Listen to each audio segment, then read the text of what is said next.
변장하고 찾아오는 하나님의 복이라는 말씀의 제목으로 함께 은혜를 나누겠습니다.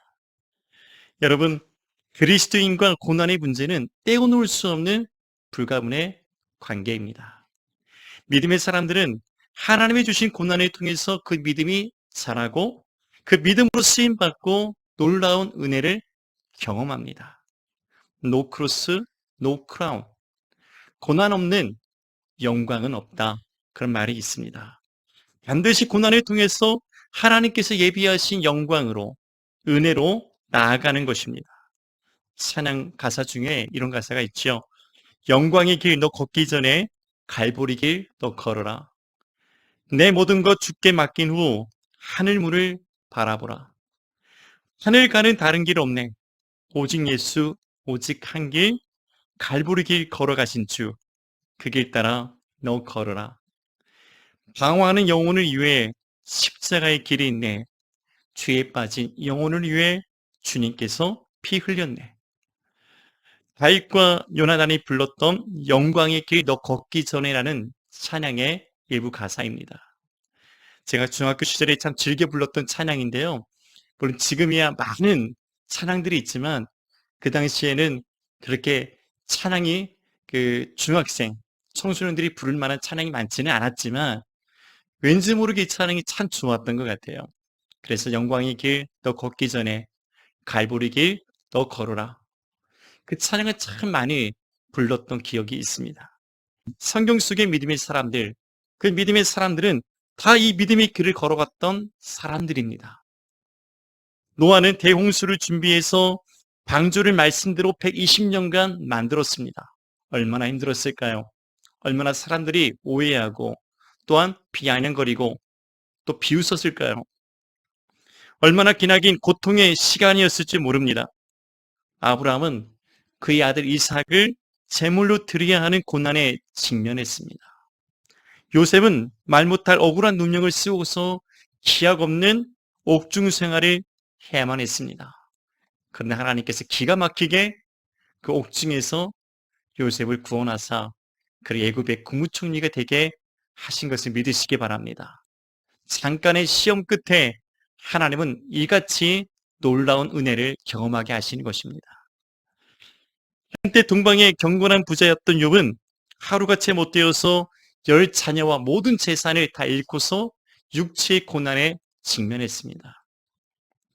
다니엘은 믿음을 지키다가 사자굴 속에 던져졌고 그의 친구였던 사드락 메삭 아벳노고는 우상 숭배를 거부하다가 극렬한 풀무불 속에 던져졌습니다. 그런데 하나님께서 그들을 죽음 앞에서 보란 듯이 구원하셨던 것입니다. 보란 듯이. 모든 사람 앞에서, 우상 숭배자들 앞에서 하나님은 다니엘과 사드락 메삭 아벳노고를 보란 듯이 구원하시는 거예요. 하나님은 잠깐 우리에게 시험과 고난을 주시지만 모든 사람이 볼 수 있게 하나님이 영광 받으시도록 반드시 역전의 명수가 되어 주신다는 사실을 기억하시기 바랍니다. 예수님도 우리가 받는 고난을 피하시지 않으셨습니다. 오히려 우리가 당할 수 있는 모든 고난과 죽음을 온몸으로 당하셨습니다. 우리의 모든 아픔을 다 체휼하셨습니다. 또한 주님의 제자들과 사도 바울, 초대교회 수없는 성도들은 말할 수 없는 복음의 고난과 순교를 맞이했습니다. 그러나 그들은 두려워하지 않았다는 사실입니다. 이 외에도 믿음의 장이라 불리는 히브리서 11장에는 신앙의 고난에 굴하지 않고 마침내 믿음의 승리를 이루어내었던 많은 믿음의 증인들에 대해서 이야기하고 있습니다. 그들은 수없는 조롱과 채찍, 결박과 옥에 갇히는 시련과 돌로 치는 것과 톱으로 켜는 것과 칼로서 죽임을 당했다고 말씀하고 있습니다. 양과 염소의 가죽옷을 입고서 강야와 산과 동굴과 토굴에서 유리했다. 궁핍과 환난과 박대를 받았다 말씀합니다. 그러나 그들은 이 악한 세상이 감당치 못할 믿음의 사람들이었다고 우리에게 소개하고 있는 것입니다. 여러분, 이 히브리 11장에서 성경에서 우리에게 증거하고 있는 믿음의 사람들이 부럽습니까? 부럽지 않습니까? 부럽지만 그들이 당했던 시험과 고난은 피하고 싶은 것이 저와 우리의 모습 아니겠습니까? 그러나 믿음의 사람들은 어떤 시험과 고난에도 굴하지 않고 당당히 맞서 주님의 이름으로 승리의 길을 걸어갔다는 것입니다. 우리도 그들의 걸어갔던 그 갈보리의 길, 십자가의 길을, 믿음의 길을 걸어가야 하는 것입니다. 아멘. 초대교회 성도들은 자신들이 그리스도인 것을 밝힐 때 이렇게 바닥에 물고기 모양의 그림을 그렸습니다. 그 물고기 그림 안에 헬라어로 익투스, 물고기라는 단어가 들어가 있습니다. 이는 예수스, 크리스토스, 데우스, 히오스, 소테리아스, 이 다섯 단의 첫 머리 글자를 합친 합성어 이니셜이라 할 수 있습니다. 이 익투스라는 단어를 번역하면 예수 그리스도, 하나님의 아들, 구세주라는 의미를 갖고 있는 것입니다. 예수스가 예수를 의미합니다. 크리스토스는 그리스도, 데오스는 하나님, 히오스는 아들, 소테리아스는 구원자, 구세주라는 의미가 있기 때문에 이 머리 글자를 합해서 익투스, 즉 예수 그리스도 하나님의 아들, 우리의 구세주라는 의미를 갖고 있는 것이죠. 그게 물고기 그림 안에 익투스라는 헬라어 합성어가 들어가 있습니다. 이 표식을 보여주거나 또한 땅바닥에 그림을 그림으로써 자신이 예수 그리스도를 믿는 믿음의 사람인 것을 나타내 보여주었던 것이지요. 이 물고기의 그림은 초대교회 당시 그리스도인들 사이에서 비밀리에 사용되었던 표식이었습니다. 그들은 서로 만날 때마다 작지만 강한 옷으로서 이 표식을 내밀며 땅에 그리며 이렇게 이야기했습니다. 주님께서 내일 오십니다. 마라나타, 주 예수여 어서 오시옵소서. 지금은 비록 힘들고 고통스럽지만 그 말씀하신 대로 우리 주님께서 곧 오시리라는 믿음과 소망을 갖고 서로를 위로하는 거예요. 격려하는 거예요. 천국의 소망을 갖고 함께 주의 교회를 세우고 복음을 전하며 예배하며 견뎌나가는 것입니다. 바로 그것이 교회입니다. 아멘. 그런 표식을 가진 믿음의 사람들이 모여서 함께 믿음으로 이겨나가며 견뎌나가며 하나님을 예배하고 교회를 세우고 복음을 전하였던 믿음의 사람들, 그들이 바로 초대교회 성도들이었습니다. 예수님을 믿는다는 것은 이같이 고난을 의미합니다.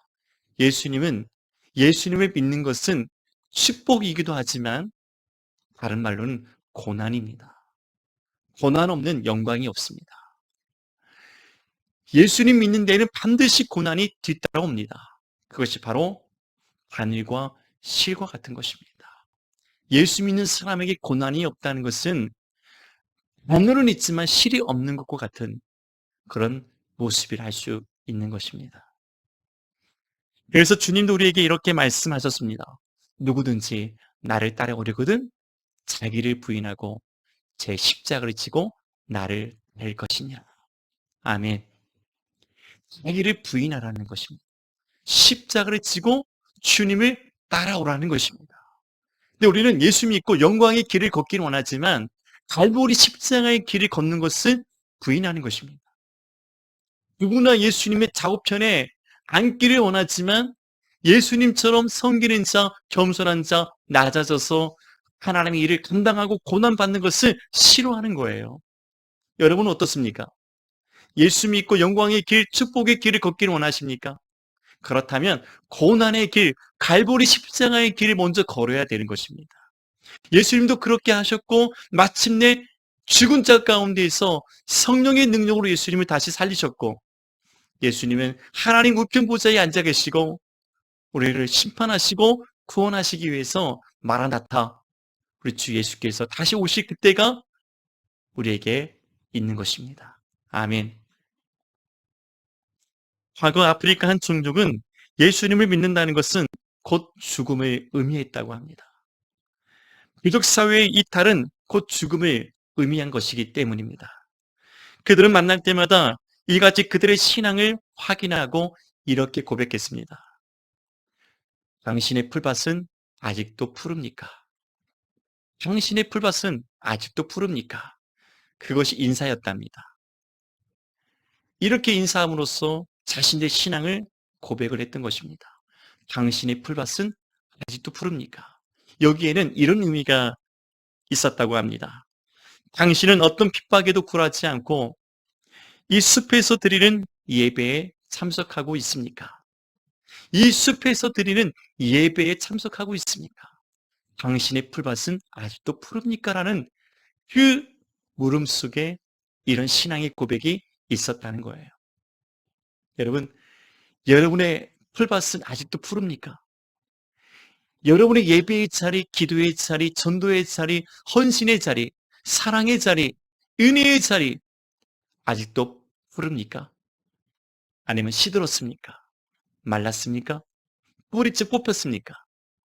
언제나 푸른 풀밭에서 우리 주님과 함께 예배하는 믿음의 사람들이 다 되시기를 주님의 이름으로 축원합니다. 지금도 가까운 곳 북한에서, 중국에서, 이슬람 세계에서 아직도 신앙을 지키다가 순교하는 성도가 5분마다 1명씩 있다는 통계가 있습니다. 5분마다 한 명씩 순교한다는 것입니다. 여러분, 이 말이 믿겨지십니까? 지금도 이렇게 순교로서 자신의 신앙을 지켜나가는 성도들이 있음에 저와 우리 모두는 부끄러워해야 합니다. 정말로 부끄러워해야 합니다. 너무나 편하게, 너무나 모든 걸 누리면서 내가 원하는 방식대로, 내가 바라는 대로 하나님을 예배하는 모습을 주님께서 보실 때 우리를 어떻게 평가하실지에 대해서 우리는 우리 자신을 단호하게 살피고 하나님 앞에 엎드려야 될 줄 믿습니다. 그리스도인의 고난은 하늘과 시와 같습니다. 반드시 그리스도인에게는 고난이 뒤따르는 것입니다. 진정한 그리스도인에게 늘 이렇듯 크고 작은 고난들이 뒤따라옵니다. 왜 그럴까요? 하나님은 이 고난들을 통해서 우리의 믿음을 수시로 연단하시기 때문에 그렇습니다. 우리의 믿음을 연단하시는 것입니다. 연단을 통해서만 전군과 같은 믿음으로 나오기 때문에 그렇습니다. 우리가 환난 중에도 즐거워하나니 이는 환난은 인내를, 인내는 연단을, 연단은 소망을 이루는 줄 알미로다. 환난을 통해서 믿음의 인내를 배웁니다. 그 인내를 통해서 우리의 믿음이 연단됩니다. 그 연단을 통해서 하나님 나라의 소망을 이루게 되는 것입니다. 아멘. 반드시 환난, 시험과 고난이 있습니다. 이를 믿음의 인내로 이겨나갈 때 믿음의 연단을 통해서 천국의 소망을 부여잡게 되는 것입니다. 어쩌면 운명과도 같은 고난을 향해서 우리는 당당히 이렇게 외쳐야 합니다. 고난이여 어서 오라. 고난이여 어서 오라. 고난을 피하고 고난을 두려워하기보다는 오히려 다가오는 시험과 고난 앞에 그것들을 향해서 우리는 담대하게 이렇게 외쳐야 하는 것입니다. 시험과 고난이여 어서 오라. 우리는 피할 수가 없거든요. 피할 수 없거든 즐겨라. 그래서 우리는 이 시험과 고난이 다가올 때 기뻐하고 즐거워하고 감사하고 찬양하고 하나님 앞에 기도하고 믿음으로써 천국의 수막의 안식을 바라보며 이겨나가는 것입니다. 이게 진정한 그리스도인의 자세를 할 수 있는 것입니다. 윌리엄 오버튼이 쓴 시 중에 이런 시가 있습니다. 하나님을 실수하지 않으신다네. 지금은 내가 볼 수 없는 건 너무 많아서 너무 멀리 가물가물 어른거려도 운명이여 오라. 나 두려워 아니하리. 만사를 주님께 내어 맡기리. 여러분, 지금 이 순간 우리에게 다가온 여러 시험과 고난들에 관해서 두려워 피하기보다 당당히 믿음으로써 맞서 주님의 이름으로 싸우며 승리하는 우리 모두가 되시길 바랍니다. 아멘. 시험이여 고난이여 어서 오라. 나 두려워 아니하리. 모든 만사를 주님께 맡기리. 고난이 오라 나 두려워 아니하리 만사를 주님께 내어 맡기리 이렇게 믿음으로 선포하는 그리스도인이 진짜 멋있지 않겠습니까? 진짜 멋진 간증들이 있지 않겠습니까? 하나님께서 그런 모습을 보시면서 기뻐하지 않겠습니까? 내 자녀가 어떤 어려움을 직면했을 때 부모에게 이렇게 이야기하는 거예요. 엄마, 아빠, 걱정하지 마세요. 제가 두려움 없이 이겨낼 거예요. 감당할 거예요. 옆에서 응원해 주세요. 기도해 주세요. 얼마나 그 자녀가 자랑스럽고 예뻐 보입니까? 내 자식이지만 얼마나 멋져 보입니까? 하나님 앞에서 우리의 믿음을 이렇게 보이시면 좋겠습니다. 시험이여, 고난이여, 어서 오라. 내가 우리 주 예수 그리스도의 이름으로 맞짱을 떠서 반드시 내가 이길 것이다. 반드시 승리할 것이다. 하나님께서 우리 믿음의 모습을 보시고 너무 기뻐하시는 거예요. 아멘. 그런 진정한 믿음의 사람들이 우리는 되어져야 합니다. 옥하는 목사님은 이 시험과 고난들에 대해서 이렇게 이야기했습니다. 오늘 말씀의 제목인데요. 변장하고 찾아오는 하나님의 복이라 그랬습니다. 시험과 고난은 변장하고 찾아오는 하나님의 복이라는 거예요. 겉으로는 고통과 파멸을 불러오는 시험과 고난 같지만 사실은 하나님께서 우리에게 복과 은혜를 주시려는 변장된 축복이라는 것입니다. 따라서 하십시오. 시험과 고난은 하나님께서 우리에게 복을 주시려는 변장된 축복이다. 아멘. 그리스도인에게 고난은 단지 고통을 위한 고난이 아닙니다. 파멸을 위한 재앙도 아니라는 것입니다. 어떤 삶의 고난이든 신앙의 고난이든 믿음으로 감당해 나아가고자 할 때 우리의 믿음은 더 성숙해져 가는 것입니다. 그래서 지혜로운 믿음의 사람들은 고난을 피하지 않고 맞서 싸우는 거예요. 뿐만이 아니라 우리 하나님께서는 시험과 고난을 피할 길을 우리에게 허락하신다고 말씀하고 있습니다. 아멘. 시험과 고난을 피할 길을 주시는 거예요. 뿐만이 아니라 우리에게 맞서 싸울 힘을 주십니다. 은혜를 주시는 거예요. 하나님께서 우리 곁에서 응원하십니다. 우리 편이 되어주시는 거예요. 너희는 가만히 있어 내가 하나님 됨을 알지어다. 하나님께서 역사하시는 것을 우리에게 보여주시는 것입니다. 여러분들 힘이 없어도 말씀을 의지하고 기도하면서 성령의 능력을 힘입어 은혜로서 견뎌 나가야 하는 것입니다. 그런 모습을 하나님께서는 보기를 원하시는 것입니다. 여러분, 이 믿음의 사람들은 어떻게 고난을 지혜롭게 감당했을까요? 짧게 몇 가지로 정리하겠습니다. 첫째, 고난으로 하나님을 만난 것을 감사했습니다. 본문에서 시편 기자는 다음과 같이 고백을 했습니다. 시편 119편 71절에 고난 당한 것이 내게 유익이라 이로 말미암아 내가 주의 율례들을 배우게 되었나이다.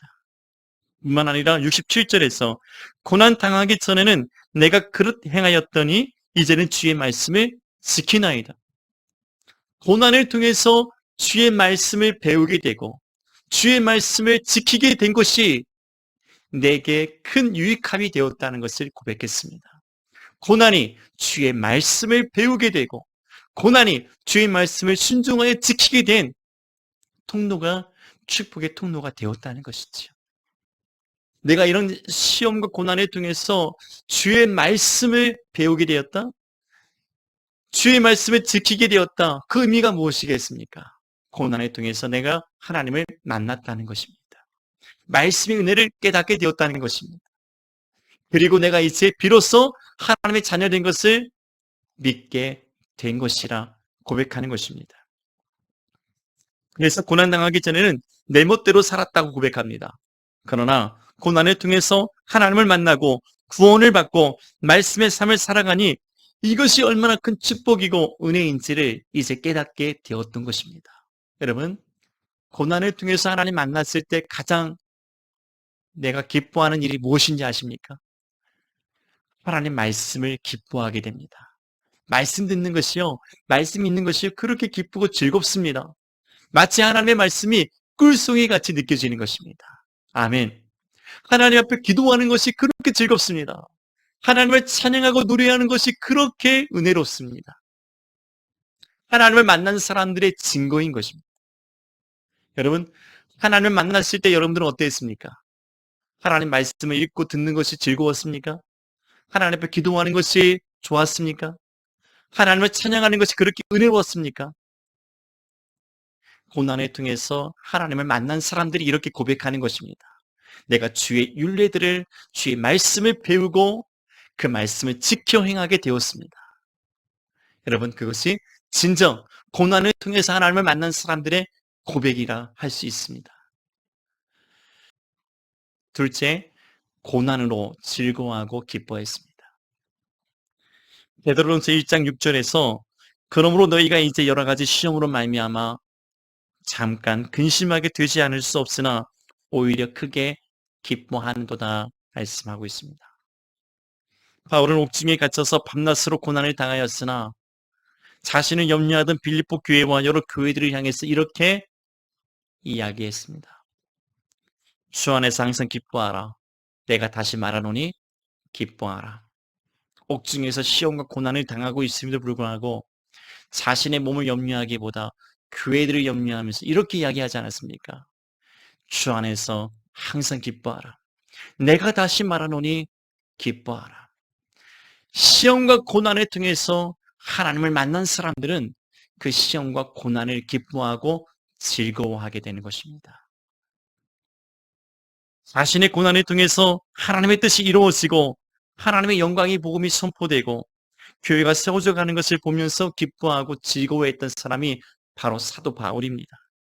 도리어 자신을 부르신 하나님의 소명과 사명을 온전히 감당하기 원했던 사람이 사도 바울이었습니다.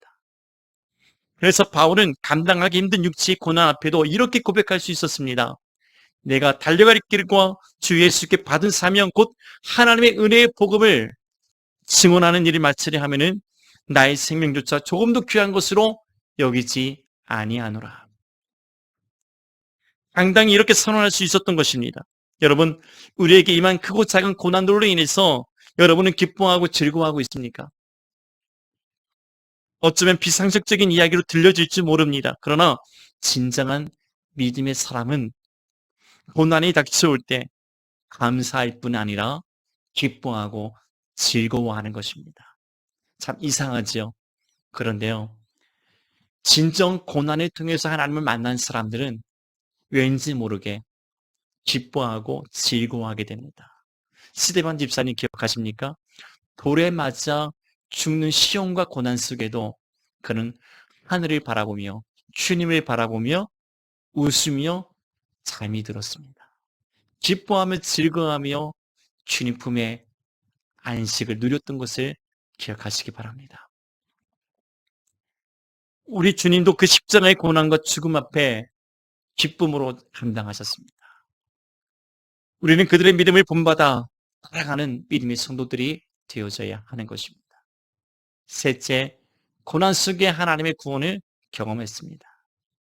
다윗은 시편 34편 19절에서 의인은 고난이 많으나 여호와께서 그의 모든 고난에서 건지시는도다 이렇게 이야기했습니다.